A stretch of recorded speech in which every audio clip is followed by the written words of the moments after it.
પંચમહાલ જિલ્લાના ખેડૂતો ઉનાળાના પ્રારંભે સિંચાઈના પાણી વિના મુશ્કેલીમાં મુકાયા છે। પાનમ 27R અને 26R કેનાલ વિસ્તારના ખેડૂતોનો ડાંગરનો પાક સુકાતા ખેડૂતોને મોટા પાયે નુકસાન જવાની ભીતિ છે। તેમ છતાં સિંચાઈ વિભાગના અધિકારીઓ સિંચાઈ માટે પાણી નથી આપતા, જેથી ખેડૂતોમાં રોષ ફેલાયો। ખેડૂતોએ આજ રોજ સિંચાઈના પાણીની માંગ સાથે જિલ્લા કલેક્ટરને આવેદનપત્ર આપ્યું। જો આગામી 1-2 દિવસમાં પાણી નહીં આપવામાં આવે તો ગાંધી ચિંધ્યા માર્ગે આંદોલન કરવાની ખેડૂતો ચીમકી ઉચ્ચારી રહ્યા છે। અત્યારે અમારો પાક સુકાય છે એટલે તાત્કાલિક અમને પાણી મળે એવી જોગવાઈ કરવાની છે।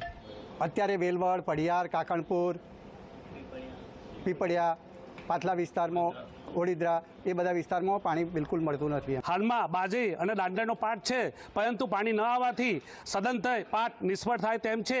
આ બાબતે અમે આ વિસ્તારના ખેડૂતો અવારનવાર અધિક્ષક ઇજનેર મિસ્ટર દામિત સાહેબ તેમજ કાર્યપાલક ઇજનેર શ્રી માન સાહેબને અવારનવાર મળ્યા છીએ, પરંતુ તેઓ જુઠ્ઠું આશ્વાસન આપીને પાણી મળશે તેમ છતાં પાણી આવતું નથી।